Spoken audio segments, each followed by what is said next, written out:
Hello students, today we are going to discuss about the electric work and electric potential energy. So as you know, as far work done is concerned, whenever a body displaces under a force, work is said to be done, that is mechanical work. In case of electrical work, when a charged body displaces inside an electric field, electrical work is said to be done. Then, as you know from the definition, already we have work done is F dot displacement. Now here work electric force is QE, the force electric force here, QE dot dr. You know, now work done by displacing a charged particle from AB equals shift Q this side, that is EdR dot AB, isn't it? So finally what you get there, this value is potential difference, that is WAB is equal to Q into VAB. Now here, since work is a scalar, we have to put the sign. So finally you can find the expression as work done by displacing a charge from A to B is plus minus Q along with sign, then the final potential minus initial potential. Okay, so this is the formula for electrical work done. Very easy things. As you know that in case of mechanical work done, we choose final position vector minus initial position vector. This is the displacement, change in position, here change in potential, and since work done is a scalar, we have to put the sign of the charge plus or minus. Now according to that, work done can be positive, work done can be negative. Now work done while moving a charge from A to B will be 0 if potential at A will be potential at B equal.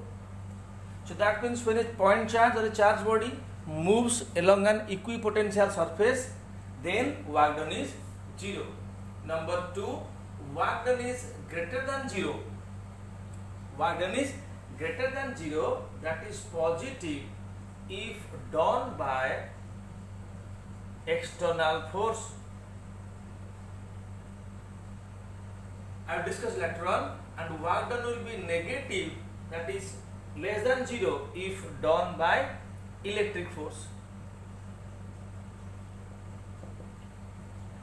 So work done can be positive, can be negative, can be 0. So work done can be positive or greater than 0 when done by external force. External force means against the electric force, and work done is less than 0, that is negative, that is done by electric force. Let us discuss about the types of work done. Okay.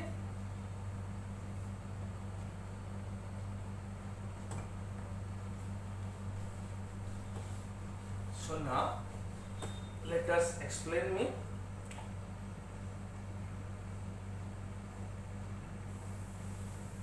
As you know that electric field intensity is always directed from higher potential to lower potential.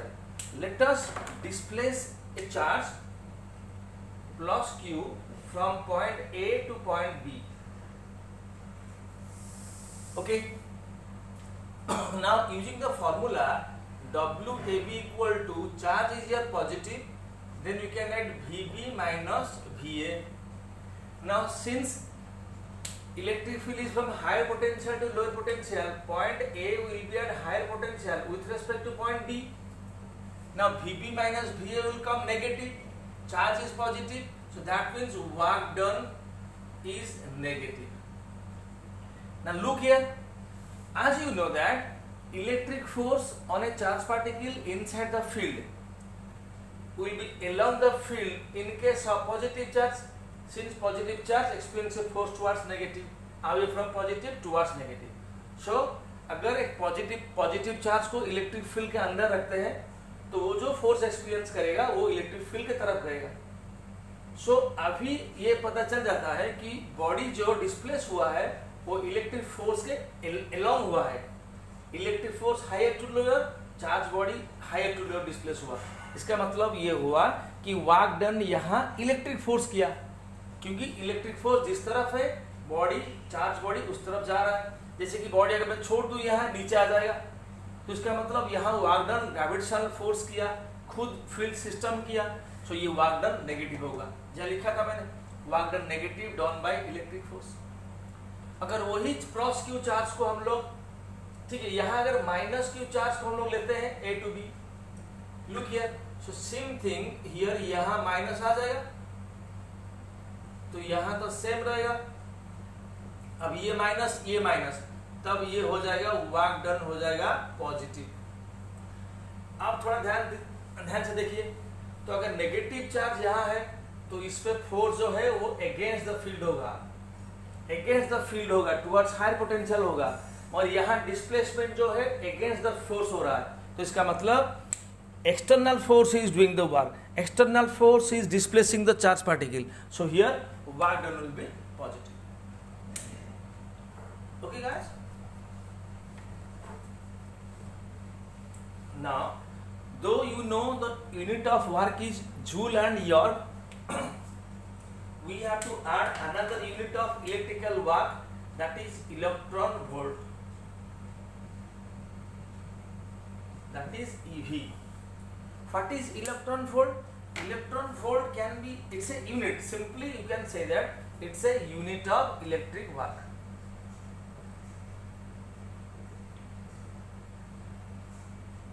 Okay, now what is EV? Now one EV, okay, let us discuss about one electron volt. Now one electron volt is the gain in kinetic energy by an electron accelerated through a PD of 1 volt, accelerated through a PD of 1 volt. So that means if an electron, clear, displaces between 2 points having a potential difference of work done, then the gain in kinetic energy will be 1 electron volt. So 1 EV अगर define करोगे तो 1 E मतलब charge of electron 1.6 10 to the power minus 19 coulomb into volt, तो coulomb into volt होगा joule, तो 1 EV हो गया 1.6 10 to the power minus 19 joule. याद रखना ये।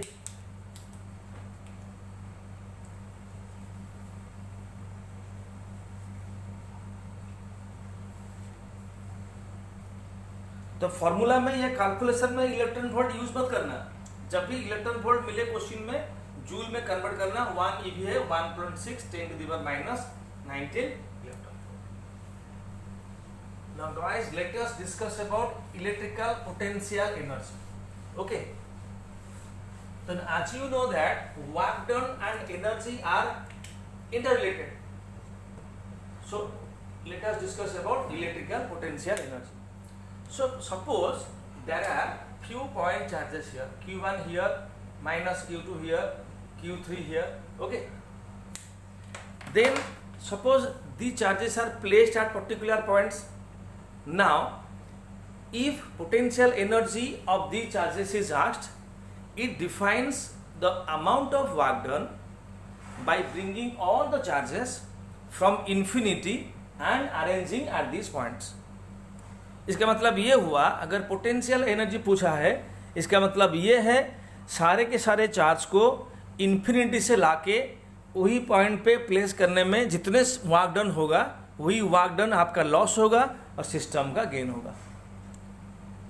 तो work done by bringing all of them from infinity and arranging at this points can be called as potential energy. Now अगर similar pair की बात करें, अगर दो चार्ज, ये सिस्टम हो गया, तो मान लीजिए दो चार्ज है, सिमिलर चार्ज है, प्लस या माइनस, तो ये दोनों तो रिपेल कर रहे होंगे, ठीक है।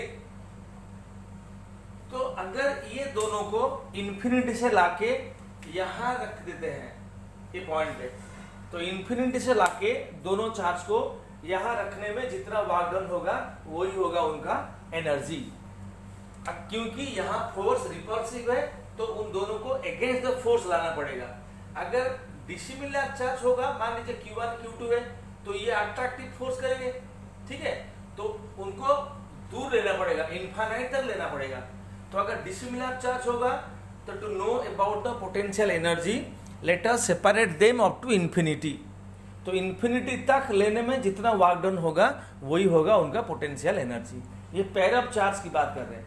अगर सिस्टम की बात हुआ तो कॉमन डेफिनेशन क्या होगा? The energy is by work done by bringing all the charges from infinity and placing at the given points. ठीक है, तो अगर डेफिनेशन की बात करें बच्चों तो डेफिनेशन ये हो जाएगा आपका, देख लीजिए, it is the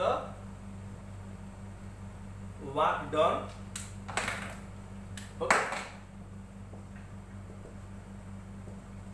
by bringing all the charges from infinity and placing them at given points। अच्छा, तो बच्चों potential due two point charge हम लोग पढ़े थे। अगर ये Q है, अगर Q0 चार्ज को हमने इंफिनिटी से लाके यहाँ रख दिया तो पोटेंशियल कितना वर्क डन हमने किया? तो ये हो गया Q0 बाई R। अगर टेस्ट चार्ज Q0 को इंफिनिटी से लाके P पॉइंट पे रखने में जितना वर्क डन हुआ वो वर्क डन हुआ Q0 बाई R।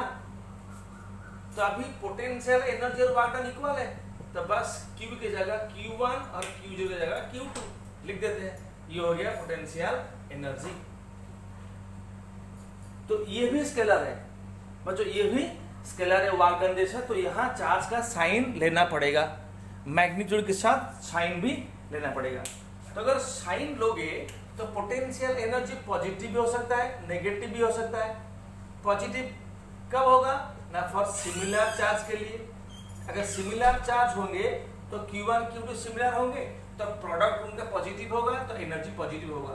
तो एनर्जी पॉजिटिव मतलब फोर्स इज रिपल्सिव और कुछ नहीं। एनर्जी पॉजिटिव मतलब फोर्स इज रिपल्सिव। तो पोटेंशियल एनर्जी नेगेटिव कब होगा? जब चार्ज डिसिमिलर होंगे। अगर एक पॉजिटिव हुआ और एक नेगेटिव हुआ तो उनका प्रोडक्ट नेगेटिव भी होगा। तो सिमिलर के लिए पॉजिटिव, डिसिमिलर के लिए नेगेटिव। फॉर्मूला है K Q1 Q2 by R, sign के साथ लिखना पड़ेगा। फाइनली अगर सिस्टम में बहुत सारे चार्ज है, मान लीजिए 2 से ज़्यादा चार्ज है, तो वहाँ आपको बच्चों सारे के सारे पेयर के लिए निकालना पड़ेगा। सारे के सारे पेयर के लिए जितना चार्ज होगा, मान लो n number of charges are there taking 2 at a time, तो ये हो जाएगा आपका n into n-1/2। तो जितना पेयर होगा सारे के सारे पेयर के लिए पोटेंशियल एनर्जी निकालना, फिर सबको अलजेब्रिकली ऐड करना। तो जैसे कि मान लीजिए 3 चार्ज हुआ, ठीक है, तो 3 चार्ज हुआ मतलब 3 पेयर होगा, 1 2 3 सारे के सारे पेयर निकल होगा। अगर 4 चार्ज हुआ, ठीक है, तो 4 चार्ज हुआ तो 6 पेयर होंगे, देख लीजिए ये, ठीक है। तो इस हिसाब से 5 6 हर एक पेयर के लिए निकालना होगा और फिर टोटली ऐड करना होगा। ओके, तो मैं लिख देता हूं बेसिकली कैसे निकालोगे। तो जैसे कि मैं निकालता हूं, देखिए पोटेंशियल एनर्जी। तो अगर Q1 का साथ निकालना होगा तो Q1 Q2 R12, फिर Q1 का Q3 के साथ, फिर खत्म हुआ। फिर Q2 का तो Q1 के साथ हो गया तो Q2 Q3 बाई R23, फिर Q2 Q4 फिर R24, फिर 3 का, ठीक है। तो अगर मान लीजिए 4 चार्ज है, 1 2 3 4 है, तो कितना पेयर होगा? 6 पेयर होगा। तो ये एक पेयर और एक पेयर और एक पेयर, ये डायगोनल पेयर होगा। अगर सिर्फ Q1 का एनर्जी पूछा है, सिर्फ चार्ज 1 का एनर्जी पूछा है, तो 1 का 3 पेयर होगा, 2 के साथ, 3 के साथ, 4 के साथ। सिमिलरली अगर ट्रायंगल होगा, मान लीजिए ट्रायंगल होगा, तो अगर एक चार्ज के लिए पूछा है तो 2 पेयर होंगे। अगर सिस्टम के लिए पूछा है तो 3 पेयर होंगे, ठीक है। हर पेयर को आपको ऐड करना पड़ेगा, फिर हर पेयर के लिए एनर्जी निकालना पड़ेगा, फिर आपको ऐड करना पड़ेगा। ये हो गया आपका पोटेंशियल एनर्जी। और यहाँ कंजर्वेशन ऑफ एनर्जी के लिए ये भी याद रखो, change in potential energy equal to work done. ये कंसेप्ट है, जिस कंसेप्ट से हमने फॉर्मूला निकाला, ठीक है। तो ये फॉर्मूला याद रखना बहुत इंपॉर्टेंट है।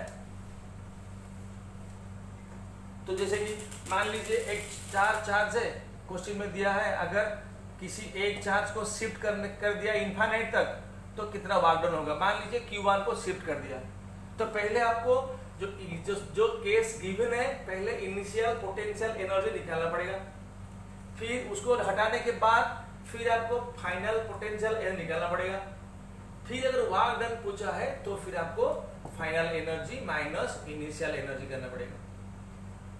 तो कभी भी अगर चार्ज पार्टिकल अगर पोटेंशियल एनर्जी या वर्क डन पूछा गया तो हमेशा आपको दो केसेस ढूंढने होंगे, एक इनिशियल एक फाइनल। दोनों केस में पोटेंशियल एनर्जी निकाल दो, फिर change in energy will be work done, ठीक है।